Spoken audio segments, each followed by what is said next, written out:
बच्चों, क्या कभी आपने ऐसा कैमरा देखा है जिसका मेगापिक्सल 547 हो, जो अंधेरे में और उजाले में भी काम करे,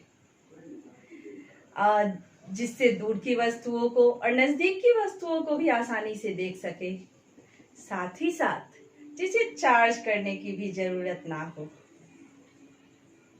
बिल्कुल सही, ये है हमारी आंखें। तो बच्चों, आज हम मानव नेत्र के बारे में पढ़ेंगे। वर्ग दशम के दूसरे चैप्टर का पहला टॉपिक है मानव नेत्र। मानव नेत्र, जिससे हम दुनिया की सभी रंग बिरंगी चीजों को देख सकते हैं।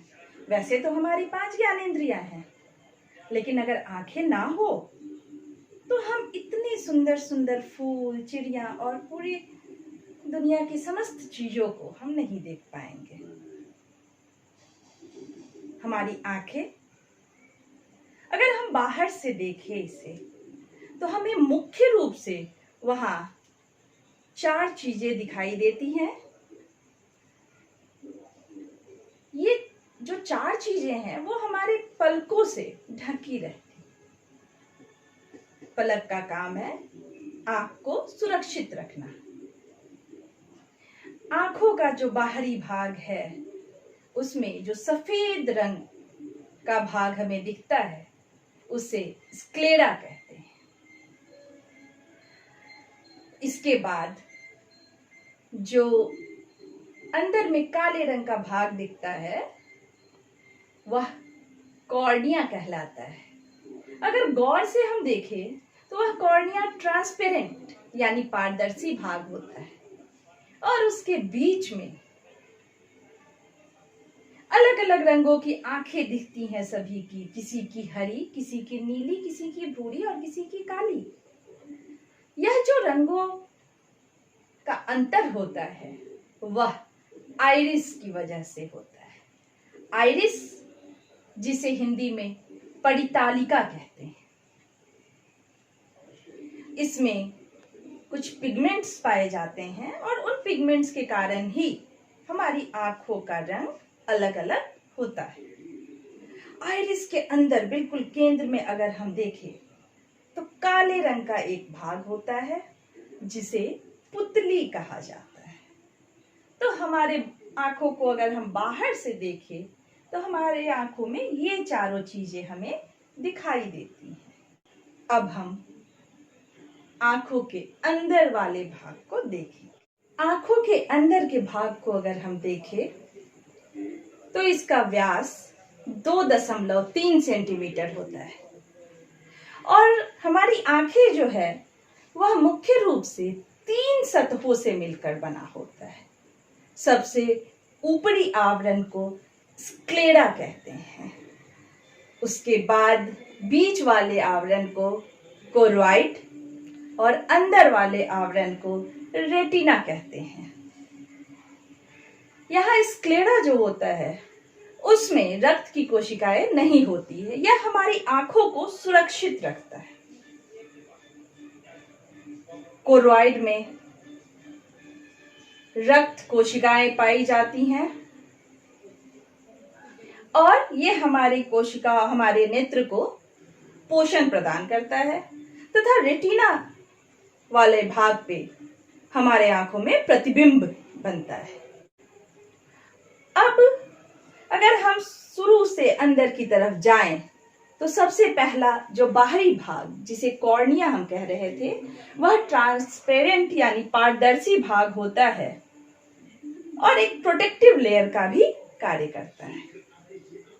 हमारी आंखों में जो हम कहते हैं आंखों का ट्रांसप्लांट हो सकता है, आई ट्रांसप्लांटेशन हो सकता है, लेकिन वास्तविक रूप से हमारी आंखों में जो कॉर्निया वाला भाग है, सिर्फ उसी का ट्रांसप्लांटेशन संभव है। बाकी किसी भी भाग का ट्रांसप्लांटेशन संभव नहीं होता।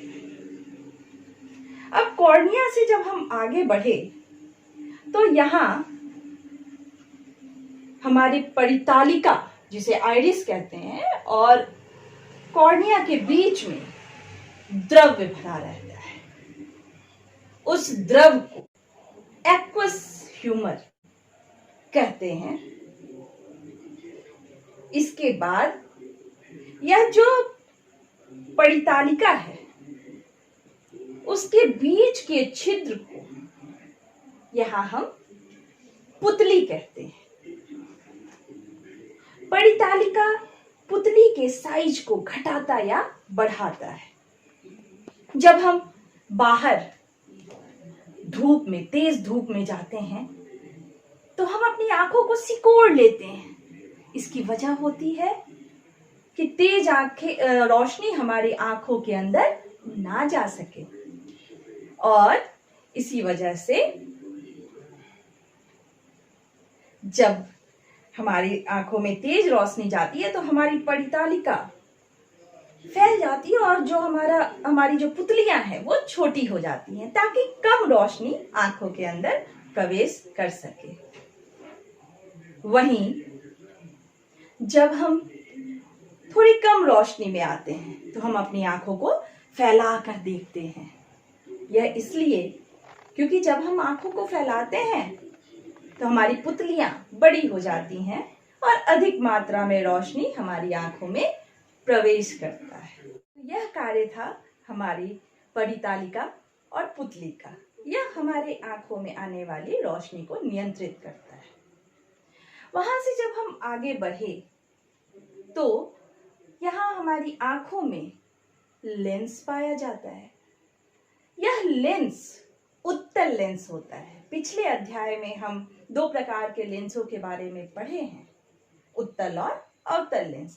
तो यहाँ हमारी आंखों में जो लेंस पाया जाता है, यह लेंस है उत्तल लेंस। उत्तल लेंस, जैसा कि हम जानते हैं कि हमेशा वास्तविक तथा उल्टा प्रतिबिंब बनाता है। तो यहां भी हमारी आंखों के द्वारा जो प्रतिबिंब बनता है, लेंस जो प्रतिबिंब हमारे रेटिना के ऊपर बनाता है, वह वास्तविक होता है और उल्टा होता है। हमारे जो लेंस है, यह लेंस वास्तविक रूप से एक पारदर्शी झिल्ली का बना होता है, जिसके अंदर द्रव्य भरा रहता है, और यह लेंस ऊपर और नीचे से सिलियरी मसल्स से जुड़ा हुआ रहता है। ये सिलियरी मसल्स लेंस के साइज को नियंत्रित करते हैं।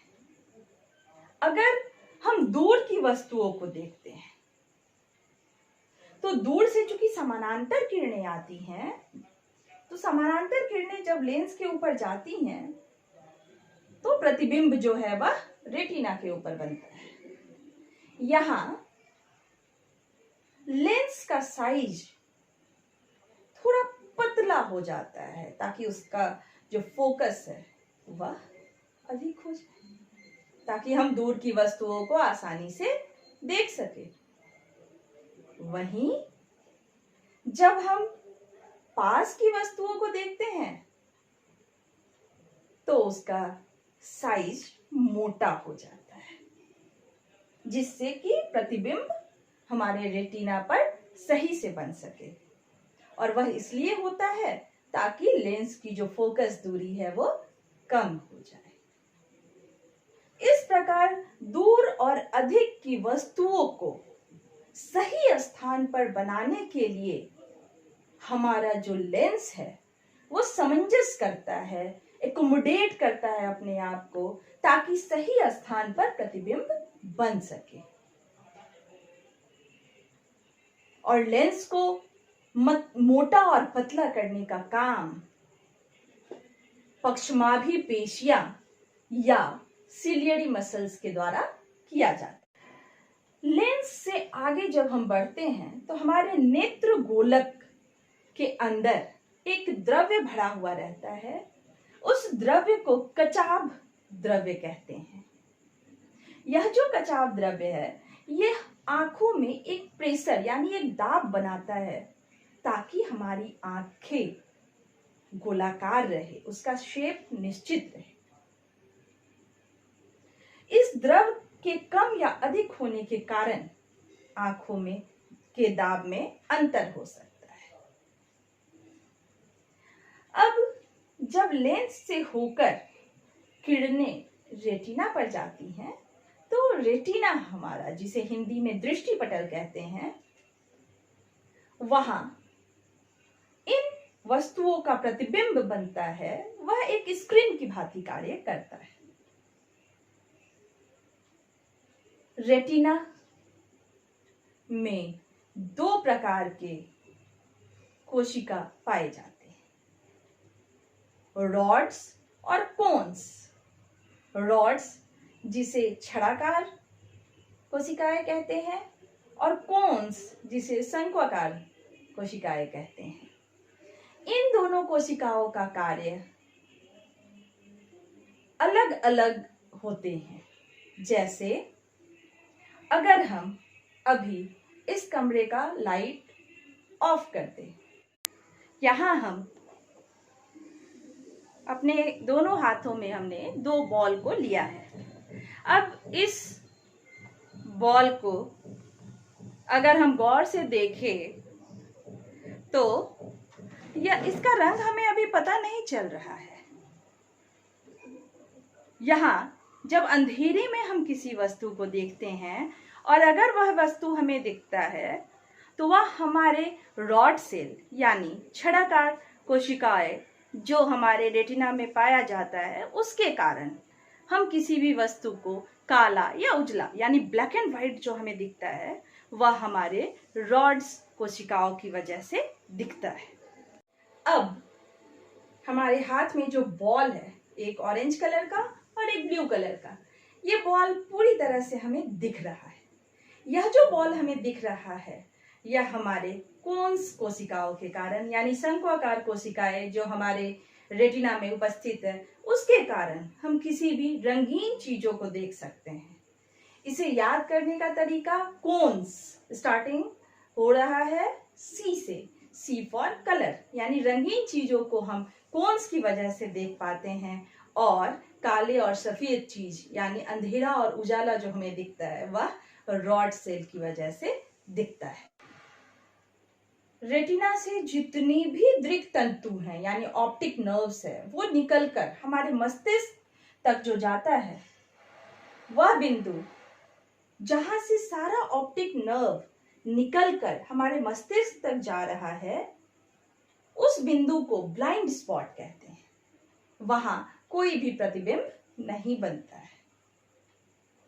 जब हम अपनी आंखों के द्वारा प्रतिबिंब को बनता देखेंगे, तो चूंकि यहाँ हमारी आंखों में उत्तल लेंस है, तो उत्तल लेंस के द्वारा जो प्रतिबिंब बनता है वह उल्टा प्रतिबिंब बनता है। तो क्या हम सभी वस्तुओं को उल्टा देखते हैं? जी नहीं। जो हमारी रेटिना से जब बाहर जो दृक् तंतु निकलकर हमारे मस्तिष्क तक जाता है, तो बड़ा ही कमाल का है हमारा मस्तिष्क। वह जो हमारे आंखों पे जो प्रतिबिंब उल्टा बना होता है, उसे हमारा मस्तिष्क सीधा करके देखता है और हम किसी वस्तु को सीधा देख पाते हैं। इस प्रकार से हमारी जो आंखें हैं, वह किसी भी वस्तु को देख पाने में सक्षम हो पाती है। अगर हम देखें किसी वस्तु को, तो बहुत दूर तक की चीजें हम देख सकते हैं, यानी हमारी आंखें अनंत तक की वस्तु को देख सकता है। अधिकतम बिंदु जहां तक हम देख सकते हैं, वह बिंदु होता है अनंत। अगर हम किसी किताब को पढ़ते हैं, तो एक निश्चित दूरी तक ही हम उसे पढ़ सकते हैं। आप खुद भी करके देख सकते हैं। एक निश्चित दूरी के बाद अक्षर का दिखना बंद हो जाता है। तो नॉर्मल आइज के लिए जो न्यूनतम बिंदु जहां तक हम किसी वस्तु को देख सकते हैं, वह होती है 25 सेंटीमीटर। अधिकतम बिंदु कितना हुआ? अनंत, जबकि न्यूनतम बिंदु 25 सेंटीमीटर। ये बोर्ड एग्जाम के लिए बहुत ही इंपॉर्टेंट प्रश्न है। इस तरह से हमने अपनी आंखों की संरचना के बारे में देखा।